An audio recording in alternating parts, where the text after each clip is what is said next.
I do have a shirt on, but I just realized it like it doesn't really look like it. Hey guys, welcome back to my channel. I'm really excited for today's video because I'm going to be bringing back my palettes on their last Hoo-Rah series. This will probably be a very quick introduction video, but if you are new to palettes on their last Hoo-Rah or never saw my previous palettes on their last Hoo-Rah series, it's kind of like a chopping block, and it didn't necessarily work for me in the past, which is why I stopped doing it. But I really got to thinking as I was doing my Pan That palette this year, and I was like, there's some palettes in my collection that I feel like if I use them just a little bit more and maybe like hit pan in just like a couple of shades, I would feel a little bit better about about getting rid of them and like them getting the love that they deserved, but like it's time to move on. And that is where I'm at with 8 palettes currently in my collection. Some of them are very old, some of them are newer. They're all a couple years old, but my thought is maybe they'll be in, maybe I'll work on them for over a year, maybe I'll work on them for a month, and I will decide that I'm kind of just done with them. I haven't quite decided how frequently I'll update this series, whether it be every 2 months, 3 months. It depends on like how much use I'm able to get or like how I'm feeling, but I do have 8 palettes that I'm like, okay, these are the palettes I want to focus on. Maybe I'll decide one of these palettes is a palette I want to do for Pan That palette next year, but I'm just gonna work on these, get the love that I feel in my heart that they need before I'm ready to move on. Maybe do those looks that I was wondering about or thinking I should do with this palette, and then once those are like out of my system, perhaps I'll be ready to just like let go of some of these palettes.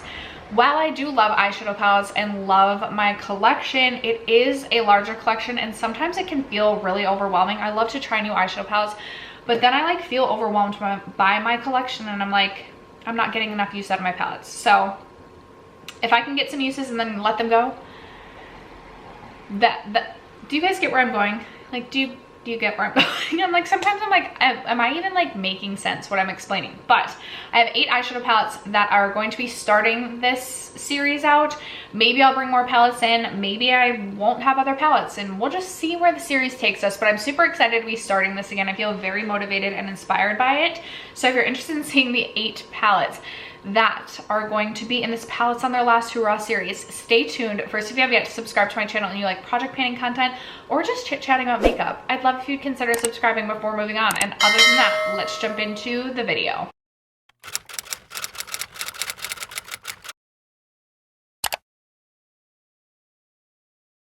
Okay, you guys, let's kick it off with these 2 right here. You guys know how much I have talked about the Huda Beauty Smoky Obsessions palette. Mine is very broken, crumbly, all the things, but this has been like a favorite palette of mine, but I haven't been giving it the love it deserves lately. And I also just know that some of these shades are just not shades that I need in a palette or I'm reaching for. As I think through, I'm like, the silver shade Cyborg in my current Pan That palette, which is the ABH Sultry palette, I never reach for.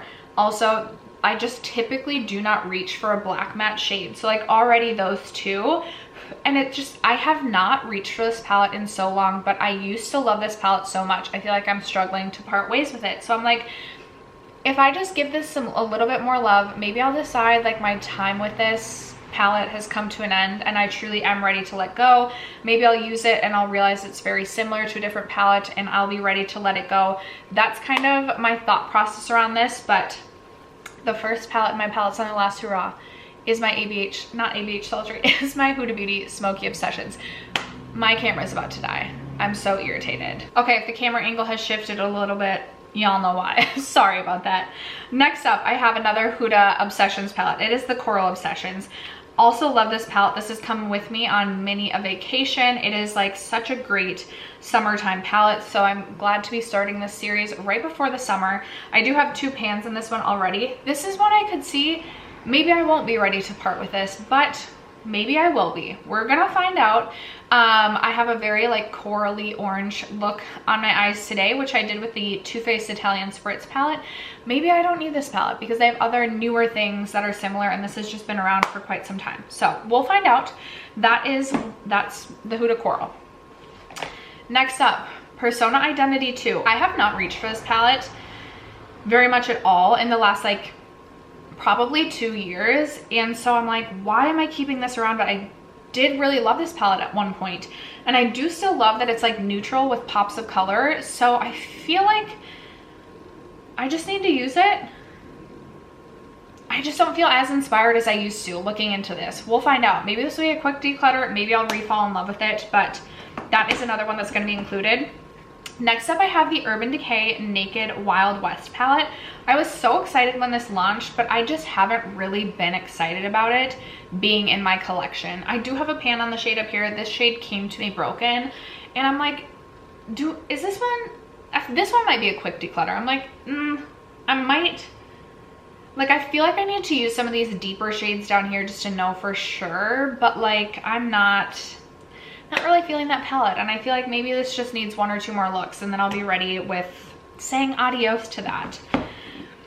My Color Green Queen of Hearts. This has been in my palettes on their last Hoo-Rah series, and I just cannot ever, this is like one of the first palettes that comes to mind when I think of palettes that I can declutter. And then I open the palette up and I'm like, nope, just not ready to do it yet. So I feel like I just need to like use this consistently and then make a decision. Maybe it'll be a short amount of time. Maybe I'll try and hit pan on these 2 shades before I'm ready to pass this, declutter it. But regardless, this just feels like it just sits in my collection. Although this was one of my most used palettes one year, which I was very surprised by because I don't remember it being a most used palette. This next palette has been in my collection probably the shortest amount of time, other than maybe this one. These 2 I think came into my life the same year. It's the Alter Ego Canyon palette. I kind of just want the Natasha Denona Bronze palette, but I also just, I should love this palette, but I just don't get super excited about reaching for it. But I can't get myself to declutter it because this palette just like makes sense to have in my collection. It's good quality. I do have 1 pan in the shade right here, and these shades, like these pans are rather shallow. Would love to like, I have so many like good dips going on some of these. Would love to like hit pan on a few more shades before I'll be ready to part with this. Or maybe I just will decide. What could happen to some of these palettes is I could decide that these will just stay in my collection. I really do love them, but perfect time to be bringing in a bronze palette. I'm just not super excited about this palette anymore. The Odin's Eye Solmon palette is my oldest Odin's Eye palette in my collection. My favorite shade in this palette broke, this shade right here. There's a couple of shades in this palette that are not very impressive, those being this shade right here. And if I'm remembering correctly, I thought maybe this wasn't an impressive shade, but then I swatched it the other day because I was like, do I want to keep this palette? And then that shade was this really beautiful, like, let me just swatch it. Yeah, this like really beautiful bronzy taupe, and I was like, ooh, why don't I use this more? I never reach for this palette anymore. And I reached for this palette so much when I first got it. Apologies for the train. I was so excited about this palette when I first got it. Maybe was it this shade? More of like a lid topper shade that just, there was one other dud shade in this. I haven't reached for this in such a long time. Used to love this palette, and it just has not gotten love out of me. This shade I feel like is like my perfect mauve tone shade though. So this might be another one. Maybe I won't be ready to part with it. Maybe I will decide this is gonna be my pan that palette next year. Who really knows? All I know is it's a palette on its last Hoo-Rah. And then the final palette is a palette that has been in this series before. And if I'm being honest, I think I may actually end up choosing this palette as my pan that palette next year. I kind of want to do a quarterly pan that palette next year rather than like a full year, and just trying, it's a thought in my head. I want to get going on this. I want to use this more than just when I go to country concerts. And I would love, I'm so close. It feels like so close to pan on these 3 shades here. Would love to hit pan in those shades. And I don't know if I hit pan on those and use this palette some more, if I'm going to decide I'm ready to part with this. This is another palette that's getting very old in my collection and has got some good use for me throughout its lifetime. But it could also be that I do decide that this will be my pan that palette for next year. That is a thought in my mind. But alas, it is going to be joining this palettes on their last Hoo-Rah series. And those are the 8 palettes that we are introducing to this series. I really went through my collection, and these were really the 8 palettes that I was kind of feeling this way about. There's definitely some palettes that I already know I plan to declutter during my next declutter, which will be at the end of June. So I wasn't going to include those palettes because I'm like, I'm ready. These are palettes like I'm not yet ready. I also posted a palettes on the chopping block video, and there's still some palettes on the chopping block, but I didn't feel like they were deserving of this series, and you don't ask me why, because I honestly don't know. But that's gonna wrap it up for today's palettes on their last Hoo-Rah introduction for 2023. Let me know, do you have some palettes that you are considering decluttering? Do you have palettes on the chopping block? Let a girl know in the comments below. Other than that, thanks so much for sticking around to watch today's video and for supporting my channel as you guys always do. I love you guys so much, and I'll catch you in my next video. Bye.